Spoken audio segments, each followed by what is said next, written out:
já foi um símbolo dos vegetarianos e também do pessoal alérgico à lactose. Alguns odeiam pelo seu sabor suave, outros o amam justamente por isso, e ele é um ingrediente chave para várias receitas e pode mudar de sabor de acordo com o modo que é feito. Criado na China, ele é relativamente barato e, se você tiver as manhas, é bem fácil de fazer. E, controversamente, era chamado de queijo vegetariano. E o que você acha? É queijo ou não é? Hoje falaremos sobre o tofu.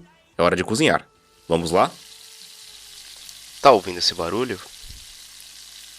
Refogado. Tofu deriva da palavra em chinês doufu, que significa exatamente grão fermentado. E aqui falamos da soja, matéria principal do tofu. Os primeiros relatos históricos dele são datados de 2000 anos atrás, e as lendas chinesas acreditam sua criação ao príncipe Liu An, da dinastia Han. A questão histórica aqui é que na China antiga, as invenções eram geralmente creditadas aos líderes da época. Na maior crocodilagem do mundo, tal qual o dono do restaurante Eloyo, citado no episódio 37 sobre o terremoto, que tentou puxar para ele a invenção do drink. Aí é complicado, né? Você, um camponês, vai lá e depois de vários estudos e tentativas e erros mil, criar algo extremamente revolucionário para a culinária, para uma almofadinha da vida ganha, levar os créditos. Tem coisas que nunca mudam no mundo, né? Voltando ao tofu e à dinastia Han. Foi encontrado em uma tumba um mural dando força à teoria que o tofu foi criado nessa época. Mas outros historiadores refutam essa ideia, dizendo que o que criaram lá não tinha a firmeza e o gosto para ser considerado tofu. Críticos, sempre os mesmos, né? Faz melhor então, historiadores. Dado curioso, na China, o tofu é comumente servido em oferendas nos túmulos de parentes já falecidos, já que se acredita que, por espíritos terem perdido seus dentes e até o seu maxilar, eles não poderiam comer alimentos muito sólidos. Assim, o tofu é suave o bastante para eles serem digeridos pelas almas. No Japão, ele foi introduzido no século VIII, levado pelos monges budistas e era chamado de coalhada chinesa.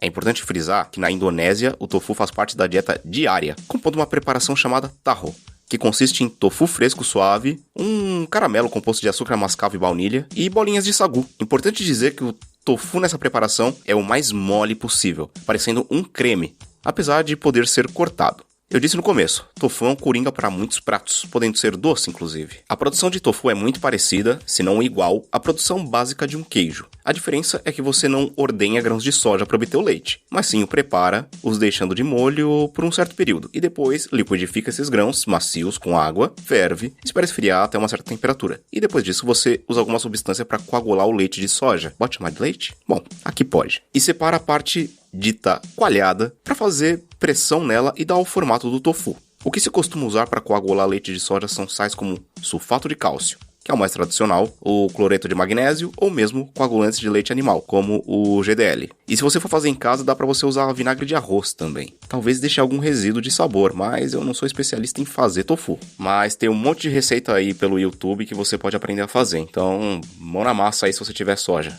Como características físicas, o tofu é esbranquiçado e sua textura varia de gelatinosa e mole até quebradiço e mais resistente, dependendo da forma como ele foi feito, lhe conferindo uma gama de variedades como extra suave, que é um tipo de tofu muito apreciado na Coreia, que não é pressionado na sua confecção, ficando granuladinho e macio, ainda tendo os líquidos da sua produção. Já o suave, também conhecido como tofu sedoso, também não é pressionado. Ele é apenas cortado e servido quando se separam o coágulo do soro do leite de soja, ainda mantendo bastante de seus líquidos. No geral, ele é servido horas depois de ser feito e é extremamente delicado. O tofu firme já sofre pressão, como os queijos depois de serem coagulados, para que ganhem forma e que soltem mais líquidos. E eu ouso dizer que esse é o mais conhecido. Porém, mesmo drenado, ele preserva bastante da umidade. E o tofu extra firme, que é uma tradição chinesa, conhecido lá como tofu seco ou frango vegetariano, se obtém quando se coloca muita pressão na sua feitura, fazendo a maior parte do líquido sair do tofu. A firmeza dele é de uma carne cozida, e ele fica meio borrachudo, e sua superfície guarda o padrão do desenho do tecido utilizado para secá-lo. Ele é usado no Japão para fazer o aburage, uma receita de tofu cortado bem fininho e frito em imersão. Aí ele dá uma inflada, fica cheio de ar e meio esponjoso, num processo de fritura que lembra o da batata puff, que você frita numa temperatura média e espera esfriar um pouco, e depois você frita numa temperatura muito alta, e ele infla. E esse aburage, se você quiser, depois de frito, você pode abrir ele como um pão pita, um pão sírio, e rechear, né? Ele também pode ser recheado de natô antes de ser frito. E essa comida um dia eu dou uns pitacos sobre ela, né? Eu quero comer antes. Outras versões do tofu, e existem várias, são o tofu em conserva, tofus fermentados, tofu fedido, na China conhecido como shoutofu, que é fermentado numa salmoura de vegetais e peixes, o deixando com um cheiro bem forte, lembrando até comida estragada. Mas tirando o cheiro, seu sabor é apreciado por muitos fãs, e tem até variedades congeladas de tofu.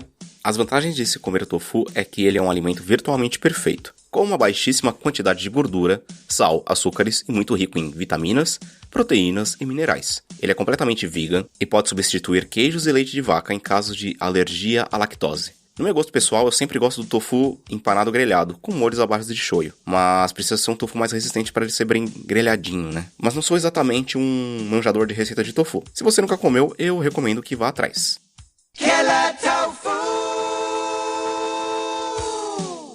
Hoje o programa é curtinho. Em breve começaremos um quadro novo com o Ricardo do Marte Sai Podcast para deixar mais leve essa quarentena. E vai aparecer em ambos os feeds. E, gente, um recadinho pra quem tá ouvindo o programa no dia do lançamento, hoje. Amanhã, quarta, 15 de abril, às 7 da noite, eu vou fazer uma live junto com o Rodrigo do Entre Fraldas pelo Portal Desaprender. O Instagram é o @Portal Desaprender. E eu vou ensinar a fazer chapate. Se você tiver a fim de fazer alguma coisinha bem rápida e bem fácil pra você comer de noite e tal, ou até de manhã, eu vou ensinar uma receita bem fácil, que é o chapate, que é um pão sem fermento, chatinho. Ele lembra muito o Rapidez comprado no mercado. Então, gente, por favor, marquem presença. Live no Instagram, Portal Desaprender, a quarta, às 7 horas, dia 15 de abril, beleza? Então, um abração e até mais.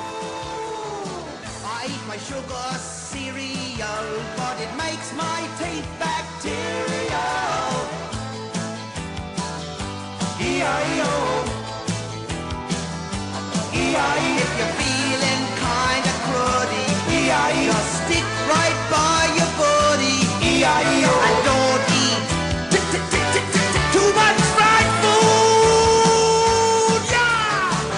I-E-O, killer tofu.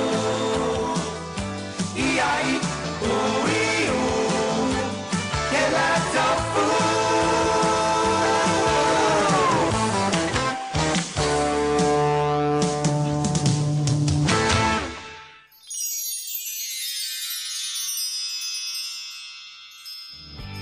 Olá, ouvintes do Refogado Podcast. Conheça nosso site refogadopodcast.com e deixe seu comentário no post do episódio. Ou ainda, envie seu e-mail para contato@refogado.com. Siga também o Caio no Instagram, o Caio San, e no Twitter, o Caio San, tudo junto. E é claro, apoie o Refogado Podcast conhecendo as metas e os sorteios que serão feitos entre os padrinhos no padrinho.com.br/refogado. Curta e compartilhe nas redes, mande seu recado e apoie o projeto do Refogado Podcast.